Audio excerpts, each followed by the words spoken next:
I'm Annette Meraw, and for my academic research project, I studied the question, how are alternative prison sentences and community programs beneficial for reducing recidivism rates and parolees in Detroit communities? This topic is important to me because of my interest pertaining to criminal justice and law studies.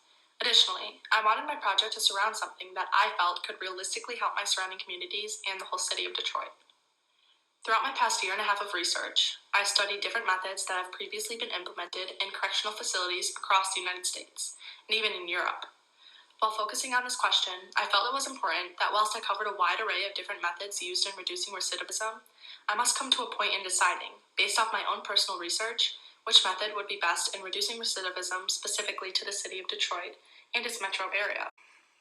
I feel it is important to provide background research in order for my audience to truly understand the significance of what my research is attempting to help. For understanding and the use specific to my project, I defined recidivism as a person's relapse into criminal behavior, meaning that a previously convicted individual who has either served time in a facility or received parole or probation then relapses into similar behavior they have experienced in the past and commits additional criminal acts. Recidivism rates in the United States have reached concerningly high numbers, with more than 75% of prisoners being rearrested within 5 years of initial release. This growing problem is taking tolls on American prisons. Prisons are becoming overcrowded and underfunded. The nonprofit organization, Families Against Mandatory Minimums, or FAM, is an advocacy for prison reform across the United States. And in their research, they reported that the cost of housing only one inmate for a year may reach $28,000. This, combined with the overcrowding in prisons, costs the government and taxpayers a lot of money. Thus, the issue of reducing recidivism in our communities is not only one of morale in order to reduce crime rates, but a financial one as well. While overcrowding and lack of funding are growing issues, there are solutions. Multiple state governments have begun to pass laws that support early parole release for nonviolent and low-level convictions, including drug-related charges.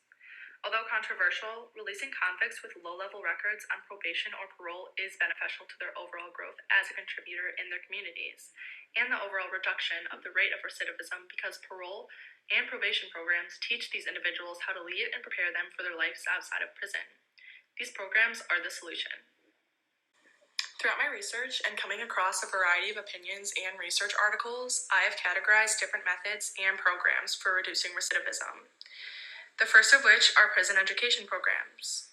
The goal of prison education programs is to better prepare prisoners for their life outside of prison following their release. Different programs partner with local colleges and high schools to provide inmates with courses that they wish to take. If enrolled in college-level courses, prisoners also have the opportunity to graduate with a degree. The hopes of these programs is that if prisoners are better educated, they will make better choices for themselves after they are released. The prisoners will have gained life skills to acquire better than entry-level jobs, which would hopefully lead them to better lifestyle choices and be prepared in order to support themselves outside of the facility. Another solution to reducing recidivism rates is employment while incarcerated. This is because one significant barrier to reducing rates is the lack of life skills that previously incarcerated individuals return to their communities with after serving time. This lack of skills makes it difficult for these people to find jobs in order to support themselves outside of prison. On top of that, this stigma attached to being previously incarcerated already instills a barrier in employment eligibility.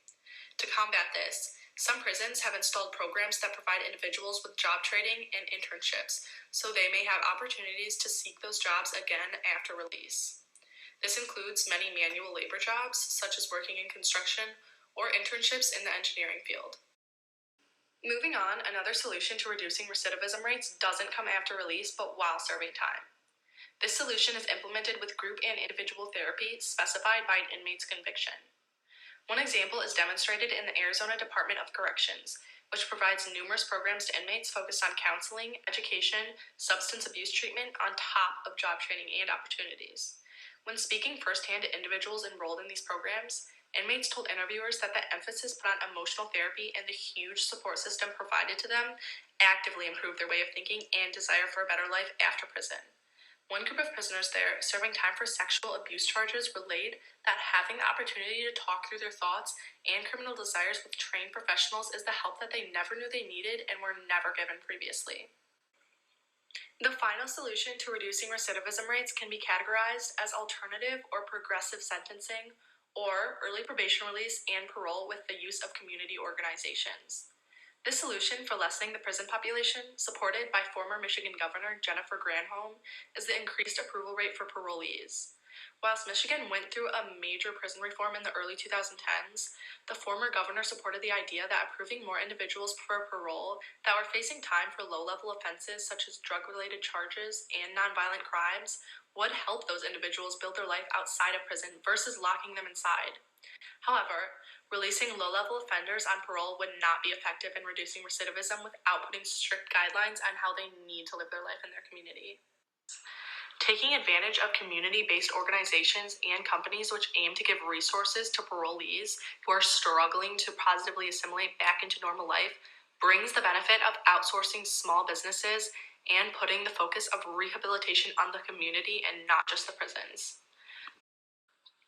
Although all of these programs and methods are proven to be successful, the best solution would be to combine them in order to support inmates while serving time and after being released, or parolees in specific. Simplified, the solution that must be implemented for the city of Detroit is prison education programs in conjunction with parolee release programs. How this would work is simple. Whilst focusing on the population in the prison system which are not yet eligible for early parole release, they must be put into education and job training programs prior to their release. Such programs that include educational classes, research opportunities, and hand-on internships may have the possibility to partner with local colleges in the community.